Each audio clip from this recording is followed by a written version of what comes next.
The only thing you need to know to understand the deepest metaphysical secrets is this: that for every outside there is an inside, and for every inside there is an outside.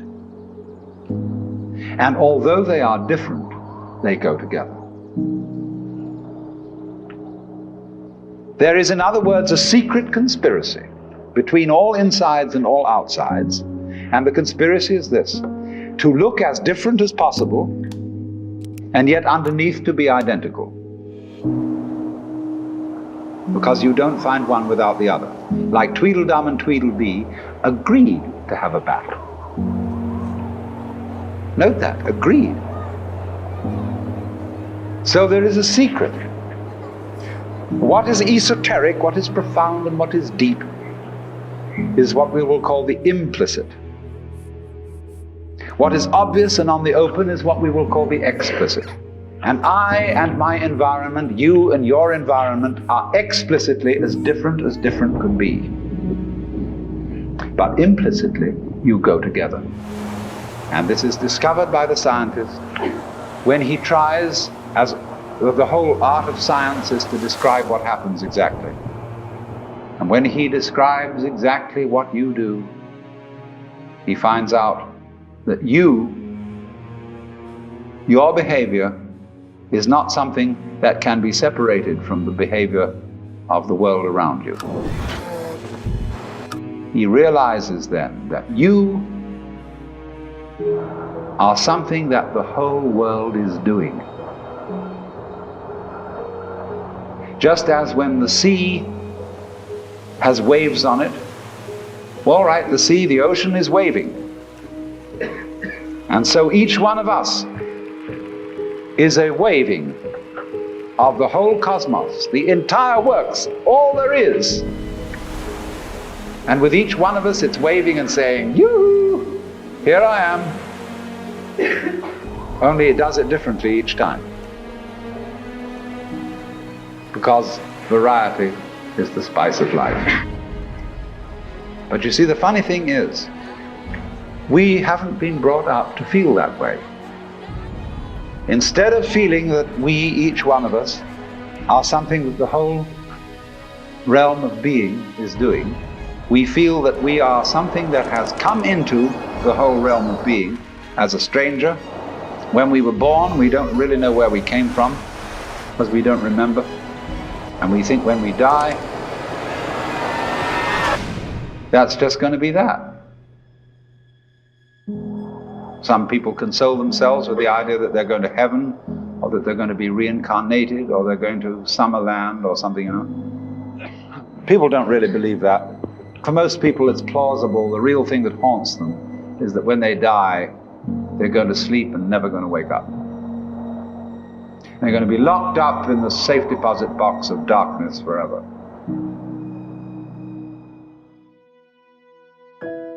But that all depends, you see, upon a false notion of what is oneself. Now, the reason why we have this false notion of ourselves is, as far as I can understand it, that we have specialized in one particular kind of consciousness. Being very general, rough, we have two kinds of consciousness. One I will call the spotlight, and the other the floodlight. The spotlight is what we call conscious attention, and that is trained into us from childhood as the most valuable form of consciousness. When the teacher in class says, "Pay attention," everybody stares and looks fast at the teacher like that. That's spotlight consciousness. Fixing your mind on one thing at a time. Concentrate. And even though you may not be able to have a very long attention span, nevertheless you concentrate. You use your spotlight, one thing after another, one thing after another, flip, flip, flip, flip, flip, flip, flip, flip, like that. But we also have another kind of consciousness, which I'll call the floodlight. For example, you can drive your car for several miles with a friend sitting next to you, and your spotlight consciousness will be completely absorbed in talking to your friend.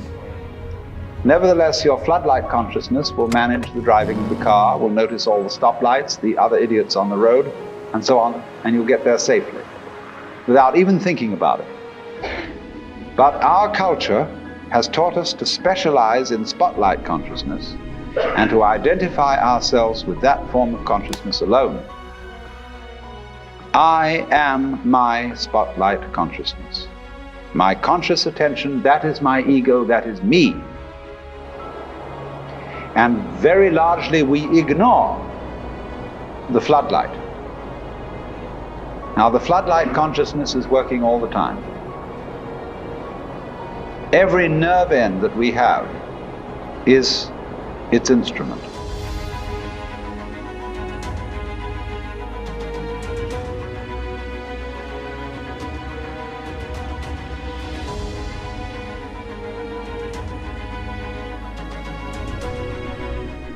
Now, because we have been brought up to identify ourselves with the spotlight consciousness,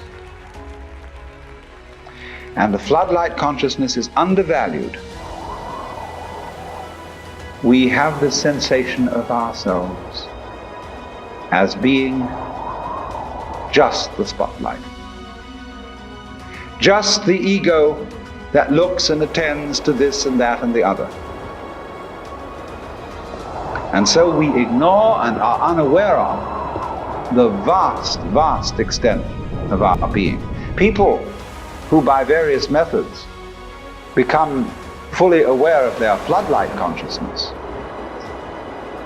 have what is called a mystical experience